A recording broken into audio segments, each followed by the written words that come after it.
सबसे लास्ट में आराम से मैथ लगाते थे, सबसे लास्ट में जब माइंड एकदम फ्रेश होता था, मतलब अच्छा। जब खुशी थी।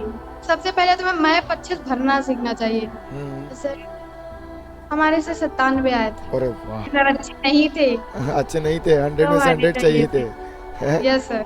साइंस में सर 98 था। साइंस में 98 था। तो आज हमारे साथ है कशिश वर्मा, जिनके पूरे यूपी बोर्ड में क्लास 10th के अंदर 6th रैंक है और उन्होंने 97.7% हासिल किए हैं यूपी बोर्ड में। तो कशिश, बहुत बहुत स्वागत है बेटा आपका। Thank you sir. तो कशिश, कैसा लग रहा है बेटा आपको, मतलब इतना बड़ा अचीवमेंट आपने इतनी कम उम्र में हासिल कर लिया, कैसा लग रहा है आपको? सर अच्छा लग रहा है। अच्छा लग रहा है। अच्छा, रिजल्ट के बारे में कैसे पता चला था? वेबसाइट से पता चल गया था या स्कूल के सर वगैरह बताने आए थे, क्या था? नहीं सर, हम अपने आप देखे थे, मतलब भाई थे वही देखे थे। अच्छा अच्छा, भाई थे वही देखे थे। बहुत बढ़िया।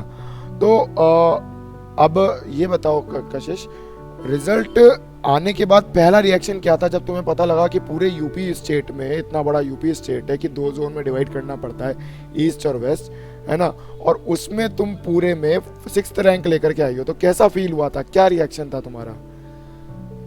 सर हम बहुत ज्यादा खुश हो गए थे, अच्छा। और बहुत ज्यादा खुश हो गए थे। हाँ, अब मम्मी बस मम्मी मम्मी पापा का रिएक्शन क्या था बेटा? सर मम्मी पापा भी बहुत ज्यादा खुश हुए थे। मम्मी पापा भी बहुत ज़्यादा खुश हो गए थे। बहुत बढ़िया। तो अब ये बताओ कि जब क्लास 9th में थे और फिर उसके बाद क्लास 10th में तुम आए, तो जब 10th में पहली बार स्कूल गए तो मतलब मन में क्या डर था तुम्हारे?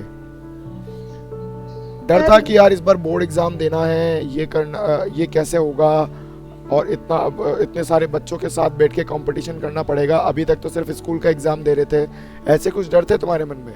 सर नहीं थे, हमारे पास ऐसे डर नहीं थे, क्योंकि हम सर खुश भी थे, क्योंकि अब क्या, जैसे हमारा पहला पड़ाव पड़ाव एक, मतलब सोच, पहला पड़ाव पार हो रहा है समझ लीजिए। अब जैसे 10 था तो पहला पड़ाव ये था, इससे हम थोड़ा घबरा गए थे, लेकिन ज्यादा नहीं हुए थे, अच्छा, मतलब थोड़ा। वो घबराहट क्यों आई थी तुम्हारे मन में?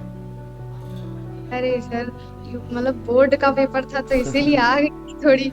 अच्छा, फिर उसको ओवरकम कैसे किया तुमने, उससे लड़ी कैसे, उससे जीती कैसे? सर लड़े, फिर मेहनत करनी थी, अगर यूपी में नाम लाना था तो मेहनत तो करनी ही पड़ी थी। हम्म। फिर धीरे धीरे, सर मेरी मम्मी जो है वो पढ़ने में वो भी बहुत अच्छी थी। हम्म। फिर उनकी शादी हो गई तो इसीलिए, मतलब मम्मी हमारे ऊपर बिल्कुल बिल्कुल प्रेशर नहीं रहता, तो वो मुझे बहुत अच्छे से मतलब समझाती है बताती है कि मतलब कोई चीज मतलब कैसे हैंडल करनी चाहिए। मेरी मम्मी बहुत अच्छी हैं, अच्छा, मम्मी उन्होंने ही मम्मी ने बहुत अच्छे से गाइड करा आपको, राइट? Yes sir. बढ़िया। तो फिर उसके बाद ये डर तो चलो मम्मी की वजह से चला गया। उसके बाद में बेटा मेरे को ये बताओ कि क्या बोलते हैं, तुम्हारा पूरा डेली का रूटीन क्या रहता था, किस तरीके से तुम अपने दिन की शुरुआत करती थी, क्या क्या पढ़ती थी, पूरा दिन कैसे निकलता था, सारी चीजें बताओ। सर मॉर्निंग में तो स्कूल ही आते थे, फिर एक्स्ट्रा क्लासेस करते थे, हम्म। फिर घर जाते थे, फिर थोड़ा खाना वाना करके, थोड़ा जैसे आधा घंटा का आराम करके फिर पढ़ते थे। हम्म। जैसे अगर पहले हिंदी, पहले ऐसी सब्जेक्टें पढ़ते थे जो बिल्कुल कठिन नहीं लगती थी, जैसे हिंदी है और सोशल साइंस है, ऐसी सब्जेक्टें पहले पढ़ते थे। फिर सबसे लास्ट में आराम से मैथ लगाते थे, सबसे लास्ट में जब माइंड एकदम फ्रेश होता था, मतलब अच्छा जब खुशी थी, मतलब मैथ, मैथ हमारी फेवरेट थी, अच्छा। तो इसीलिए हम जब खुश होते थे तब भी मैथ लगाते थे।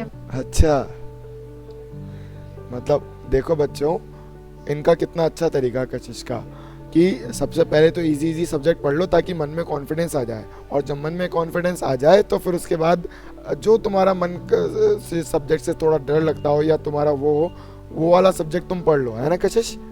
Yes sir. बढ़िया। तो क्या बोलते हैं, ऐसे करके मतलब तुम्हारा पूरा दिन भर में कितना टाइम जाता था पढ़ाई में? सर लगभग 5 से 6 घंटे चला जाता था स्कूल को छोड़ करके। अच्छा, स्कूल को छोड़ करके 5 से 6 घंटे चला जाता था। तो 5 से 6 घंटे भैया डेली तो पढ़ना पड़ेगा, ये बात तो हम लोगों को समझ में आ गई कशिश। अब है ना, हम सब्जेक्ट वाइज बात करते हैं कशिश, कि जैसे तुम बता रही हो सोशल साइंस तुमको बहुत इजी लगता था, पर हमारे को बच्चे बोलते हैं सोशल साइंस से सबसे ज़्यादा डर लगता है, तो भैया सोशल साइंस पढ़ने का सबसे अच्छा तरीका क्या होता है, ये बताओ। सर सोशल साइंस तो समझ समझ के पढ़नी चाहिए हमें, मतलब थोड़ा इंटरेस्टिंग करके उसको पढ़नी चाहिए कि लोग पढ़ने में अच्छी लगे और समझ में भी आए। जैसे कोई एग्जाम्पल दे करके बताओ किस तरीके से होना चाहिए। जैसे तुम्हारे लिए सबसे बेस्ट एग्जाम्पल क्या था किसी भी सोशल साइंस के सब्जेक्ट में, भले वो हिस्ट्री हो, ज्योग्राफी हो, या फिर इकोनॉमिक्स हो या सिविक्स हो। जैसे सर हम ऐसा माइंड में फील करें कि हम हमारे साथ वही हो रहा है, मतलब थोड़ा सरल करके, मतलब जो बच्चे जैसे समझते हैं वैसे ही मतलब पढ़ें, थोड़ा फील करके उसको, तब ज्यादा उनको समझ में, क्योंकि सोशल साइंस कोई रटने वाली सब्जेक्ट तो है नहीं, बिल्कुल उसे सही तो है। हम समझ करके पढ़ सकते हैं। मैप के क्वेश्चन कैसे सॉल्व करने चाहिए ये बताओ। मैथ के क्वेश्चन तो मतलब उनको याद, मैथ के तो याद ही करने पड़ेंगे कि इतने ज्यादा हैं, लेकिन तब भी कुछ उनमें इम्पोर्टेंट भी होते हैं, तो हमें इम्पोर्टेंट वालों पर ज्यादा ध्यान रखना चाहिए। और सबसे पहले तो हमें मैप अच्छे से भरना सीखना चाहिए। जैसे हाँ, मैप अच्छे से भरना सीखना चाहिए। मैप मैप याद होना चाहिए ना, मतलब पूरा पूरा। हाँ, बहुत बढ़िया। क्योंकि इसमें यूपी बोर्ड में इंडिया का ही आता है, तो हमें सिलेबस भी होता है, तो उस सिलेबस के हिसाब से हमें मैप तैयार कर लेना चाहिए। Very good. Yes sir. ठीक है। अच्छा, तो तुम बता रही थी मैथ तुम्हारी फेवरेट सब्जेक्ट थी, तो कई बच्चों से मैथ्स में बड़ा डर लगता है उनको कि यार ये कहाँ मैथ्स का सब्जेक्ट आ गया। उन बच्चों के लिए क्या एडवाइस करना चाहोगी, कैसे मैथ को करें? मैथ को कभी बोरिंग सब्जेक्ट नहीं समझनी चाहिए। मैथ को जितना उसका ज्यादा से ज्यादा उसका रिवीजन करना चाहिए। मैथ का जैसे जो टफ लगते हैं सवाल, और हमें कभी स्कूल में तो फिर कॉपी पर लिखना ही नहीं चाहिए, पहले रफ पर करनी चाहिए, फिर घर पर फिर करनी चाहिए, जिससे कि हमारा एक बार बोर्ड पे देखा, फिर एक बार रफ पे नोट किया, फिर एक बार फिर कॉपी पर लिखा, जैसे 3 बार हो जाता, एक बार अपने आप कर लो, तो इससे तो सवाल लग ही जाएंगे चाहे जितना कठिन हो। ठीक है, बहुत बढ़िया। अच्छा, इसके बाद ये बताओ कि 3 सब्जेक्ट का हम लोगों ने जान लिया अभी तक बच्चों, कि एक तो मैथ का जान लिया, एक इंग्लिश का जान लिया और एसएसटी का जान लिया। मैथ में पता है चला कि भैया प्रैक्टिस जितना ज़्यादा करोगे उतना ज़्यादा नंबर पाओगे, है ना। प्रैक्टिस बहुत अच्छे से करो और ध्यान लगा करके सारी चीज़ें रिवाइज करो। अच्छा, कशिश ये बताइए कि हिंदी का तैयारी कैसे की थी? सर हिंदी का तो जो इतिहास था वो तो हमने याद ही किया था। जैसे उसमें एक गद्य इतिहास होता है, पद्य इतिहास, वो तो हमने याद ही किया था। और जो होते हैं जैसे गद्य, मतलब गद्य का आता है वो लिखने के लिए, फिर उसको तो सर जब पढ़ा रहे हो तो समझ के पढ़ा था, तब से वो याद हो गया कुछ अपने आप।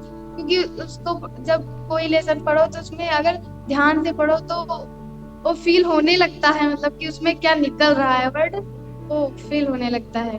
और पद्य का भी ऐसे ही। बहुत बढ़िया यार। अच्छा, और हाँ बताओ बताओ। मतलब और जो उसमें व्याकरण का आता है, अरे वो तो उसमें थोड़ा सा 10 नंबर का व्याकरण आता है, समझ लीजिए आप, उसमें ऑब्जेक्टिव में, तो वो तो बहुत जल्दी तैयार हो जाता है। अच्छा। जैसे संधि भी अब की बार 30 पर सिलेबस भी कम था, तब तो और जल्दी याद हो गया। ग्रामर पोर्शन वैसे आसान था। अच्छा, ठीक है, बहुत बढ़िया। तो अब तुम क्या एडवाइस करोगी कि है ना टोटल अपने को कितने घंटे पढ़ाई करनी चाहिए? अगर जैसे मान लो तुम्हारे जूनियर्स हैं, उन जूनियर्स को क्या एडवाइस करोगे कि उनके यूपी बोर्ड में अच्छे नंबर आ जाए? तुम्हारी तरफ से क्या एडवाइस जानी चाहिए कशिश? सर हमारी तरफ से यही एडवाइस कि वो ज्यादा से ज्यादा रिवीजन करें और अच्छे से पढ़े, भले ही कम पढ़े लेकिन जितनी देर पढ़े अच्छे से पढ़े। हाँ, मतलब कि जैसे अगर वो ऑनलाइन क्लासेस भी कर रहे हैं तो कोई कोई बच्चे ऑनलाइन क्लासेस तो करते हैं लेकिन उसमें वो कुछ और ही करने लगते, तो हम अपना मतलब एक निश्चित पढ़ना है तो पढ़ना ही है, ऐसे ही पढ़े, हमारे हिसाब से यही तो हमारी सलाह यही। बच्चों, कशिश ने क्या बोला, परसेवेरेंस और कंसिस्टेंसी बहुत ज़रूरी है। तुमने टॉपर सीरीज में देखा होगा, जितने भी बच्चों से हम बात कर रहे हैं सबका एक ही मत था कि हर बच्चे को कंसिस्टेंसी और परसेवेरेंस के साथ पढ़ना चाहिए, तभी आप अपने लक्ष्य को प्राप्ति होगी। क्यों कशिश? यस। बहुत यस बढ़िया। सर। तो बच्चों देखो, कशिश से हमने आपको सारी टिप्स दिलवा दी। तो मैथ्स में कितने नंबर आए थे कशिश आपके? हमारे से 97 आए थे। अरे वाह, बहुत बढ़िया।